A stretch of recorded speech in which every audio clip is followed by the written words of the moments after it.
जय सिया राम। कैसे हैं आप सब? एक बार आप सभी का फिर से स्वागत है आपका अपने चैनल सिया राम में। आज मैं आपको बैसाख मास में सुनी जाने वाली कहानी सुनाऊंगी।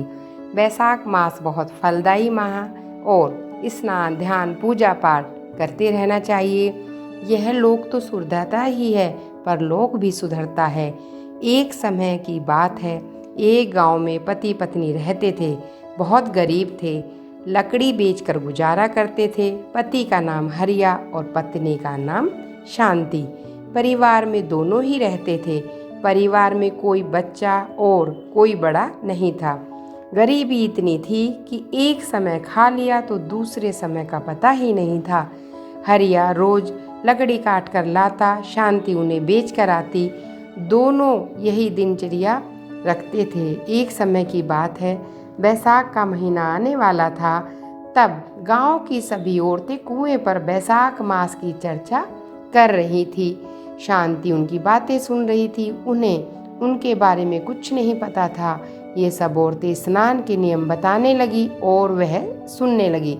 शांति ऐसा काम जानकर बहुत खुश हुई। उसने तभी मन में विचार कर लिया, मैं भी बैसाख मास में ऐसा ही करूंगी जैसा मुझे इन सखियों ने बताया है। लेकिन जब सुना कि दान और उद्यापन भी करना है तो वह सोचने लगी, घर में तो खाने के लाले हैं और उद्यापन के बारे में हरिया को कहा तो वह बहुत गुस्सा हो जाएगा। इतनी कड़ी मेहनत के बाद मैं 2 समय का रूखा सूखा खाना बना पाता हूँ। शांति के मन में भगवान के लिए अटूट विश्वास था। सोचा, जो भी हो जाए मैं जरूर करूँगी, बाकी भगवान की मर्जी। बैसाख का महीना आया, वह भी औरतों के साथ बैसाख स्नान करने लगी। तब औरतों को देखा, वह आराधना पूजा भी करने लगी। शांति रोज लकड़ी के गट्ठे से एक लकड़ी निकाल लेती और रख देती। उसका बैसाख माह पूर्ण हो गया। लकड़ियाँ चंदन की हो गई। वहाँ से राजा की सवारी निकल रही थी। राजा उसके पास आया और पूछने लगा, लकड़ियों का क्या दाम है? शांति को तो पता ही नहीं था चंदन की लकड़ी है या वह बहुत महंगी है या सस्ती है। उसने कहा, राजा आप जो देंगे मैं ले लूँगी। मुझे तो 5 ब्राह्मण जिमाने हैं, हो सके इतना दे दीजिए कि मैं उन्हें भोजन करा सकूं। राजा ने अपने नौकर से कहा, इतना सीधा दे दो ब्राह्मण जीम कर जा सके। शांति सामान देकर बहुत खुश हुई।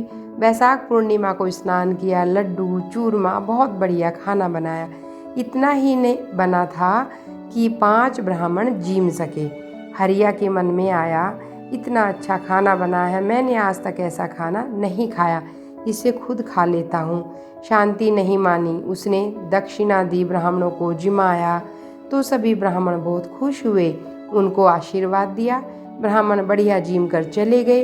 हरिया थोड़ा नाराज था। तभी भगवान की कृपा से झोपड़ी महल हो गई और चौके में 36 प्रकार के पकवान बन गए। दोनों शांति और हरिया भगवान की कृपा से बहुत खुश हुए। भगवान की कृपा उन पर ऐसी हुई कि उन्हें किसी चीज़ की कमी ना रही। स्नान का महत्व हुआ खत्म।